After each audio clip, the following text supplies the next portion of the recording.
홍석중 국민의힘 의원 나와 계신데요. 네. 여당이 전통적으로 험지라고 이렇게 꼽은 곳인데 알고 보니 이들 지역이 지난 대선 거치면서는 뭔가 분위기가 달랐다. 이런 것 때문에 지금 출마가 있다는 겁니까? 이거 어떻게 분석해야 됩니까? 예, 저희들은 이제 험지라는 표현을 쓰지 않고 이제 격전지다 이런 어떤 표현을 쓰고 있는데 이렇게 이제 서울의 분위기가 달라진 것이 저는 두 가지 정도로 보고 있습니다. 첫 번째는 지금 서울의 여러 가지 정치적 지금 성향이 지금 달라지고 있습니다. 첫 번째 달라지는 이유는 좀 젊은 층이 집값이라든지 뭐 그 땅값 부동산 가격 상승을 해서 이제 경기도로 좀 나가면서 서울이 조금 인구가 상대적으로 줄면서 조금 보수화되는 어떤 그런 좀 성향이 좀 있고 네. 그리고 재건축이라든지 이런 어떤 정부의 윤석열 정부의 이런 어떤 정책으로 인해서 서울 어떤 시민들의 호응도 내지는 국민의힘에 대한 어떤 지지도가 굉장히 지금 좀 오르고 있습니다. 추세적으로. 예. 그건 또 오세훈 시장의 또 뭐 정책도 영향을 뭐 저는 일부분 좀 미쳤을 거라고 이제 보고. 그 다음에 또 두 번째로 이렇게 그 현역 의원들을 비롯해서 전직 의원들까지도 서울 지역에 그 이전에 비해서 굉장히 많이 이렇게 출사표를 던지는 것은 예. 한동훈 비대위원장이 와서 이제 완전히 이제 시스템 공천을 하겠다. 예. 그래서 과거처럼 일방적인 어떤 뭐 낙하산이라든지 특정인을 지목하는 이런 어떤 공천을 하지 않겠다는 것을 공식적으로 예. 천명을 했기 때문에 이것을 이제 기반으로 해서 이제 본격적으로 경선에서 이제 뛰어들만 하다. 예. 이런 어떤 확신이 이제 들었기 때문에 현역 의원, 전직 의원들이 서울 지역에 많이 지금 출사표를 지금 던지고 있는 것 같습니다. 그런데 이게 뭐 경선을 제대로 치를 것이다라는 거는 이게 뭐 험지 격전지건 아니면 텃밭이건 다 적용될 텐데 특히요 지금까지는 오랫동안 국민의힘 의원을 배출하지 못한 지역구임에도 불구하고 현 정부의 장관 출신 등등등 비롯해서 현역 의원 등등들이 지역구를 바꿔가면서 출마한다고 도전을 하고 있거든요. 그거는 뭔가 단순히 험지로 가서 희생한다가 아니라 이번엔 뭐 될 만하다 이런 판단들을 하는 겁니까 지금요? 그렇습니다. 일단 전반적으로는 지지율 변화가 있고 그리고 예. 각 지역구별로 봐서도 지금 민주당 의원들에게 조금 뭐 좀 큰 좀 문제점이 있는 지역구도 꽤 많죠. 예를 들면 대표적인 것이 이제 마포 갑의 농내 의원 같은 경우 지금 큰 어떤 재판 리스크가 있지 않습니까? 어떤 그런 어떤 상황도 도전하는데 많은 좀 영향을 미치고 있는 것 같습니다. 홍석준 의원님. 네. 향후에도 국민의 내부에서 유승민 전 의원을 공천을 뭐 아까 경기도 얘기까지 나왔는데 해야 되느냐 말아야 되느냐 이런 가지고 이게 또 치열한 논쟁이 대상이 될 수 있을까요? 아니면 애초부터 그런 거는 가능하지 않은 거다 이렇게 되는 겁니까? 저는 한동훈 비대위원장이 유승민 의원이 이제 잔류를 했기 때문에 예. 이것을 이제 어떻게 활용할 것인지 이제 고민을 굉장히 좀 많이 하고 있다고 생각을 합니다. 저는 한 얼마 전 계속해서 방송에서 어떻게 유승민 의원이 결정할 것인가 물을 때 저는 절대 탈당하지 않을 것이다. 개혁신당에 들어가지 않을 것이라고 이야기했는데 맞추셨네요. 그 전망은.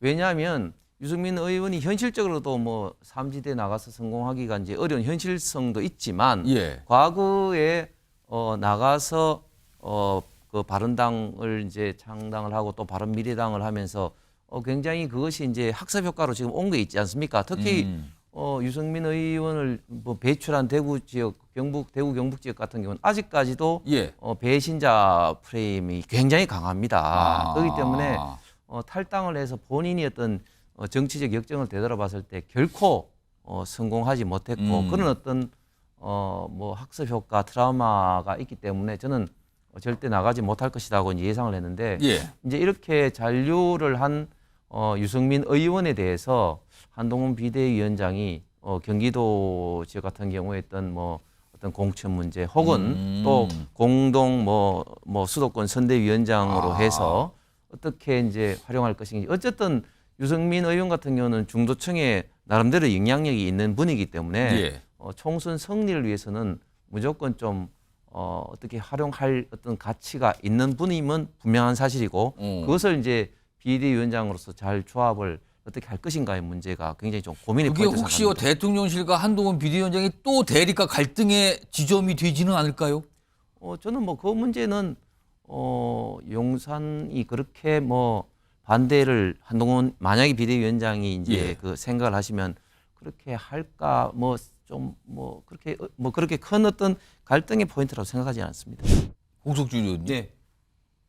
좀 얘기를 들어보니까 윤석 대표 뭐 갈수록 빅텐트는 아예 의사가 없는 겁니까? 이거 어떻게 봐야 되는 겁니까? 그렇게 보여지죠. 왜냐하면 저는 몇 가지 이유를 생각합니다. 첫 번째는 이준석 대표는 바른당, 바른미래당을 그치면서 정치적 이념이 다른 어떤 사람들 간의 내부 권력 투쟁이 얼마만큼 참 치열하고 좀 골치 아픈 거죠.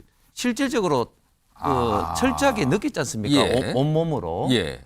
당시 이제 손학규 그 대표를 어떻게 보면 쫓아내는 과정에서 뭐 치열하게 뭐 예. 싸우고도 뭐 했는데 그런 어떤 상황이 과연 이제 본인의 어떤 그런 어떤 경험에서 다시 할까 하는 데에 대한 어떤 당연한 일단 거부감이 있는 것이고, 그리고 현실적으로 봤을 때도 과연 이렇게 합쳐졌을 때보다 자기가 이렇게 그 작지만 지금 개혁신당으로 남아 있을 때 좀 더 본인의 어떤 그 지지 세력을 끌어모으기가 상대적으로 이제 쉬운 것이고, 만약에 합쳐지게 되면은 오히려 이제 그 민주당의 어떤 지지 세력이라든지 이런 분들이 과연 이준석 그 대표를 지지할까? 오히려 그런 분들보다는 그 중도 그 우파적 생각을 갖고 있는 사람들이 오히려 더 떨어질 가능성이 더 많을 수가 또 있는 것이죠. 예. 그렇기 때문에 현실적인 어떤 상황도 차라리 이런 상황에서 본인이 좀 더 영향력을 행사할 수 있는 이런 어떤 규모의 당을 하는 것이 더 낫다. 그런 어떤 판단을 저는 했을 것 같고, 그런 면에서 이미 그 양양자 의원과 나름대로 어떤 비례의 어떤 순위라든지 이런 것도 좀 정하지 않았을까. 그래 되면은 이제 만약 합쳐지면 그런 이미 정해진 비례 순위를 다 흐트러지기 때문에 그런 빅텐트를 굉장히 좀 싫어할 수밖에 없는 그런 상황인 것 같습니다. 그러면 애초에 처음에는 왜 이낙연 신당과 뭔가 연대 내지 손을 잡을 가능성을 그때는 언뜻 비쳤거든요. 그때는 왜 그렇게 또 얘기를 했을까요, 그러면은? 뭐 당연히 이제 그 뭐 붐업 차원에서 초기에 삼지대라는 그런 어떤 어대불문 하에서 좀 점점점 관심을 좀 갖게 되고, 그러면서 좀 탈당할 수 있는 그런 좀 어떤 여지를 만들 수 있는 그런 어떤 목적으로 하지 않았나 생각합니다.